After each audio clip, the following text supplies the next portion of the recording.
Hello बच्चों, कैसे हैं।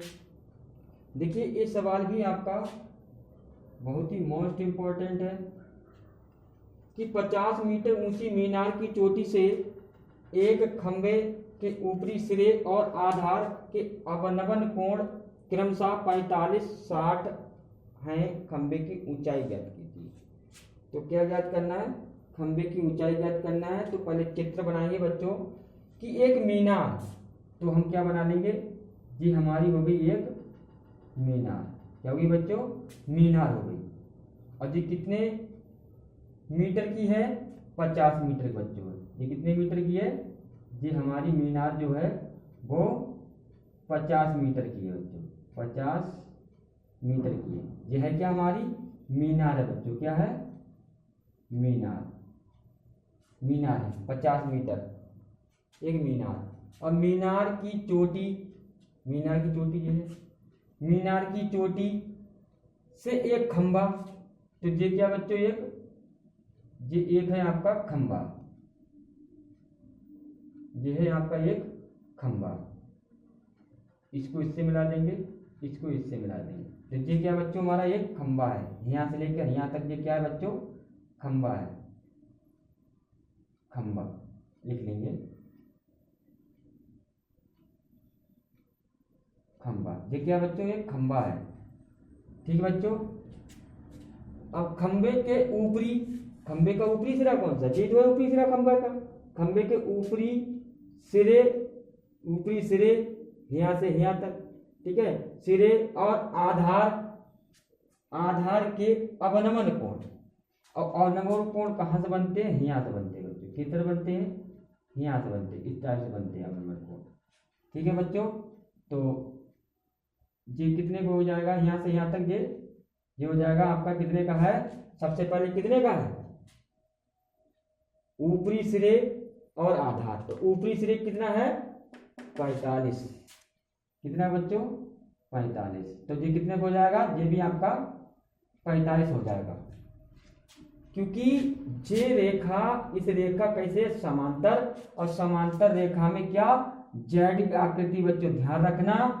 अगर जे 45 है तो जे भी 45 का होगा बच्चों, ध्यान रखना। जेड का आकृति, जेड आकृति में जो कोण होते हैं वो आपस में जो वाले बराबर होते हैं, इसलिए भी अवनमन कोण ऐसे दर्शाया जाता है। और जब जे 45 है तो जे भी आपका 45 होगा। क्यों? जे इसकी कैसी रेखा है?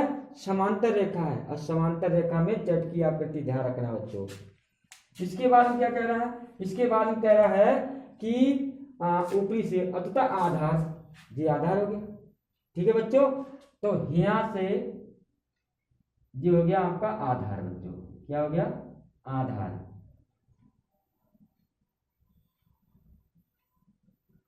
जो हो गया आधार बच्चों। क्या हो गया? आधार हो गया। और जे, अब ये टोटल कितना हुआ आपका यहां से यहां तक? 60 अंश हुआ बच्चों। कितना हुआ? 60। तो आपकी फिर जेड आकृति ऐसे बन गई, ऐसे के फिर बन गई। जब ये पूरा टोटल था तो जे भी 60 होना चाहिए। जब ये 60 अंश है तो जे भी आपका 60 अंश होगा। तो ये कितने अंश हो जाएगा बच्चों? 60 अंश हो जाएगा। कितने अंश हो जाएगा बच्चों? 60 अंश का हो जाएगा। ठीक है बच्चों। अब यहाँ पे दर्शा लेंगे ए बी सी डी, जो भी, ये ए है, ये क्या है? बी है, और ये क्या है? सी है, और ये क्या है? इसे डी बना देंगे। इसे क्या बना लेंगे? ई बना लेंगे। ठीक है बच्चों, ई बना लेंगे। ठीक है। और पूछा क्या? खंबे की ऊंचाई ज्ञात कीजिए। ये खंबा है। अब खंबे की हमें जो ऊंचाई ज्ञात करना है, इतनी कितनी है, तो इसको क्या बना लेंगे? इसको एच बना देंगे। क्या बना देंगे? एच। एच हमारा क्या है? एक खंबा है। ठीक है। खंबे की ऊंचाई क्या है? एच। और जब ये एच है, यहां से यहां तक एच है, तो यहां से यहां तक भी आपकी एच होगी। पूरी 50 है, अब हम कहें इतनी कितनी है, तो 50 में से घटा के पता लगा लेंगे ये कितनी है। तो ये कितनी हो जाएगी? 50 माइनस एच, 50 माइनस एच हो जाएगी। ठीक है बच्चों। अब हल करेंगे, सवाल को हल करेंगे बच्चों।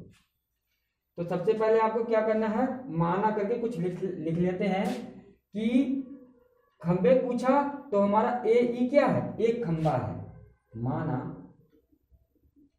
ए ई एक क्या है, खंबा है। ठीक है बच्चों।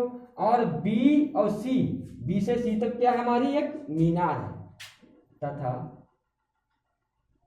बी सी एक क्या है, मीनार है। क्या बच्चों, एक मीनार है। बी सी मान क्या हो जाएगी, एक मीनार हो जाएगी बच्चों, ध्यान रखना।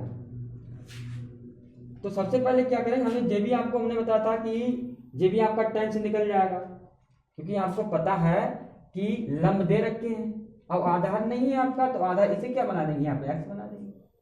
ठीक है, जे भी 10 से ले लेंगे। तो त्रिभुज त्रिभुज ए बी सी में, त्रिभुज ए बी और सी में, ए बी सी में, तो tan 60 अंश इक्वल क्या होता है, लंब बटे आधार। तो यहाँ से यहाँ तक, ये त्रिभुज में क्या फंसा जाके, यहाँ से यहाँ तक फंसा जाके, तो जी यहाँ से यहाँ तक कितना है, 50 है बच्चों, कितना है 50।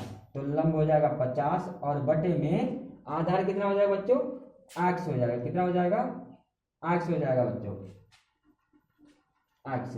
और इसका मान कितना होता है बच्चों, tan 60 का कितना मान होता है, tan 60 का मान होता है √3 होता है बच्चों। कितना होता है, √3 होता है, बराबर 50 बटे एक्स। ठीक है बच्चों। अब क्या करेंगे, जे इधर आ जाएगा, जे का बटे पहुंच जाएगा, तो एक्स बराबर 50 बटे क्या हो जाएगा, √3 हो जाएगा बच्चों। क्या हो जाएगा, √3 हो जाएगा। इसे क्या कर लेंगे, समीकरण फर्स्ट बना देंगे। अब कौन सा त्रिभुज उठा लेंगे, ये वाला त्रिभुज ई डी सी में, त्रिभुज ई डी सी में, ये भी tan से निकालेंगे, tan 45 अंश बराबर, tan 45 अंश बराबर tan 45 अंश। अब इसका लंब क्या है, जो यहाँ से यहाँ तक हो गया इसका लंब त्रिभुज का है, तो लंब कितना है 50 माइनस एच और बटे में आधार। ध्यान रखना, जे जब एक्स है तो जे भी आपका एक्स होगा बच्चों। ठीक है, तो जे क्या हो जाएगा, एक्स हो जाएगा आधार। ठीक है, और tan 45 मान कितना होता है, 1 होता है बच्चों, बराबर 50 माइनस एच और बटे में एक्स बच्चों। कितना हो जाएगा, एक्स हो जाएगा, जी इधर आएगा। ठीक है बच्चों, तो एक्स बराबर 50 माइनस एच। ठीक है, अब क्या कर लेंगे, एक्स का मान रख लेंगे। एक्स का मान कितना है, 50 बटे √3 है बच्चों। कितना है, √3 है, तो 50 बटे √3 इक्वल 50 माइनस एच। अभी किससे रखा, समीकरण फर्स्ट से रखा। किससे रखा बच्चों, समीकरण फर्स्ट से। फर्स्ट से जो हमारा ये आया, एक्स का मान जो यहाँ पे आया है वो किससे आया, समीकरण फर्स्ट से आया बच्चों। किससे आया, समीकरण फर्स्ट से आया बच्चों। आगे हल कर लेंगे इसकी, जब उधर जाएगा जे आपका बटे में उधर जाएगा तो गुणा पहुंच जाएगा सबके। ठीक है, तो 50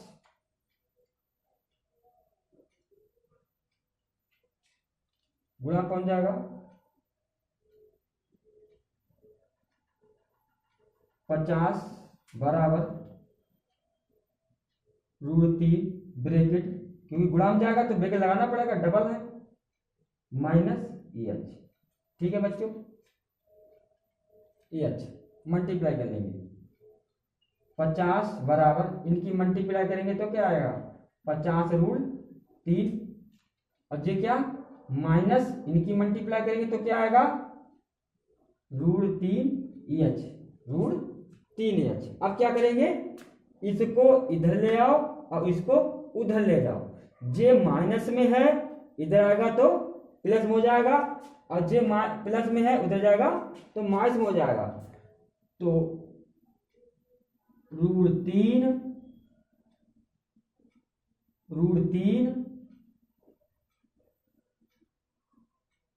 h बराबर 50 √3 अब जो प्लस में है उधर जाएगा माइनस में 50। ठीक है बच्चों, अब क्या करेंगे, इसमें से 50 कॉमन निकाल लो। क्या निकालेंगे, 50 कॉमन निकालेंगे। √3h बराबर 50 कॉमन निकालिए बच्चों, क्या बचेगा, तो √3 बचा, 50 कॉमन लेगा, √3 बचा, माइनस इनसे इनको भाग करेंगे तो 50 एक का एक बचेगा। ये कहाँ जाएगा, अपान में जाएगा, सबके बटे में जाएगा। तो h बराबर 50 √3 माइनस 1 और अपान में √3।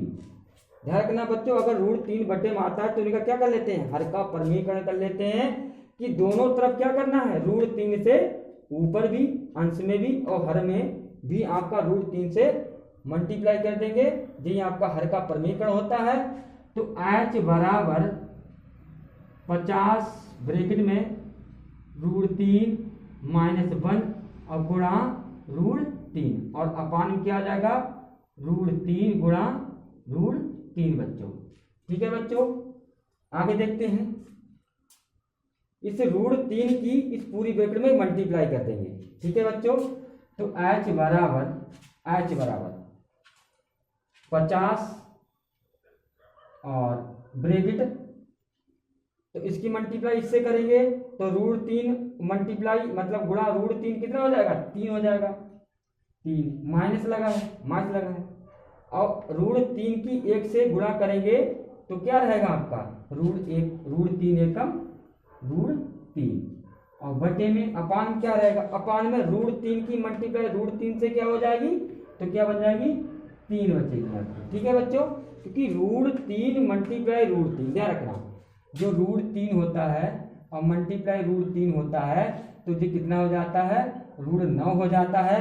और 9 किसका, 3 का वर्गमूल होता है, 3 का वर्गमूल होता है। इसलिए हम ध्यान रखना, अगर डबल मल्टीप्लाई बन जाता है तो उसका वही अंक लिख देना है, 3 है तो 3। अगर √2 मल्टीप्लाई √2 तो क्या बनेगा, 2। हम कहें √7 मल्टीप्लाई √7 तो क्या बनेगा, 7, क्योंकि 7 7 49 और 49 रूट किसका होता है, 7 को होता है, इसलिए तो ध्यान रखना बच्चों। तो ये हमारा क्या हो जाएगा, ये हमारा आंसर हो जाएगा। ठीक है बच्चों, तो यदि आपको ये वीडियो अच्छी लगी हो तो लाइक करेंगे और अधिक से अधिक सब्सक्राइब करेंगे। धन्यवाद बच्चों।